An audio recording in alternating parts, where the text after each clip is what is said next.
वडोदरा के अकोटा गांव में बीते 3 माह से दूषित पानी की समस्या है, जो अब भी ज्यों की त्यों है। दरअसल यहां पर ड्रेनेज का पानी अच्छे पानी के साथ मिक्स हो जाता है, जिसकी वजह से वहां के निवासियों को काफी दिक्कतों का सामना करना पड़ रहा है। इस वक्त तो बारिश का मौसम भी चल रहा है, ऐसे में प्रशासन इस मामले में सूद लेकर जल्द से जल्द पानी की ये समस्या सुलझाए, ऐसी आस अकोटा गाँव के लोगों की ओर से जताई जा रही है। आज तो केंद्रीय जल शक्ति मंत्री CR पाटिल भी वडोदरा शहर के मेहमान बने हुए है। तब उनकी मौजूदगी के मद्देनजर अकोटा गांव के निवासियों ने इकट्ठा होकर डोल में दूषित पानी भरकर नारेबाजी करते हुए प्रशासन के खिलाफ रोष जताया है। दरअसल इन सभी निवासियों का इकट्ठा होकर एक सुर में यही कहना है कि भारतीय जनता पार्टी के 30 साल के शासन में अब तक उन्हें शुद्ध पीने का पानी नहीं मिल पाया है। कुछ वक्त के लिए उनके इलाके में ये समस्या सुलझ जाती है, लेकिन फिर समस्या जैसी थी वैसी ही खड़ी हो जाती है। जबकि स्मार्ट सिटी के नाम पर करोड़ों रुपयों का बजट मुहैया करवाया जाता है, लेकिन उसके बावजूद भी इन लोगों को प्राथमिक सुविधाएं भी नहीं मिल रही है। तब अकोटा गांव के निवासियों ने आज इकट्ठा होकर इस मामले में काफी ज्यादा रोष और नाराजगी दिखाई है। અહીં આગળ અમારા અકોટા વિસ્તાર મસ્જિદ ફળિયામાં ખૂબ દૂષિત સતત દિવસથી 3 મહિનાથી સતત ખરાબ પાણી આવી રહ્યું છે અને અમને પીવાનું પાણી ચોખ્ખું નથી મળતું।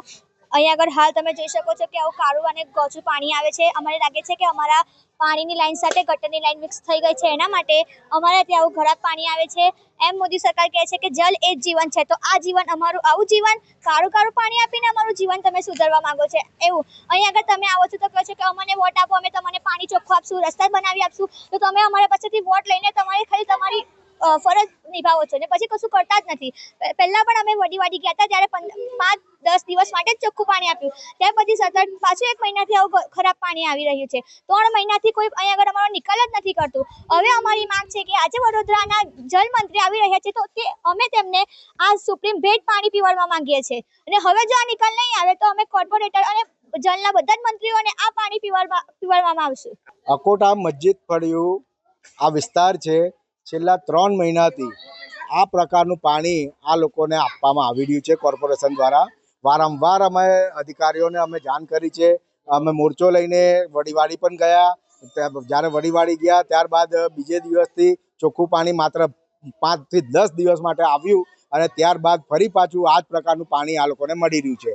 અમારી તો આ સ્પષ્ટપણે માંગણી છે, આ તમામ લોકોની સ્પષ્ટપણે માંગણી છે કે જ્યારે આજની તારીખે જલ શક્તિ મંત્રી જ્યારે વડોદરામાં આવી રહ્યા છે, તો આ તમામ લોકોની એ ઈચ્છા છે કે આ જે પાણી અમને પીવડાવવામાં આવે છે, તો આ અમે એમને સુપ્રીમ ભેટ આપવા માંગીએ છીએ।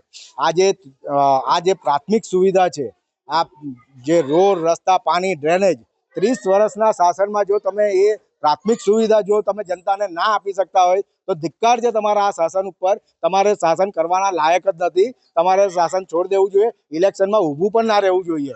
માત્ર ઇલેક્શનમાં ઊભા રહો છો ત્યારે વોટ માંગવા અહીંયા આવો છો અને આ લોકોને જ્યારે પ્રાથમિક સુવિધા તમે આપી નહીં શકતા તો તમને એ રાઇટ જ નથી કે તમારે ઇલેક્શનમાં ઊભું રહેવું જોઈએ।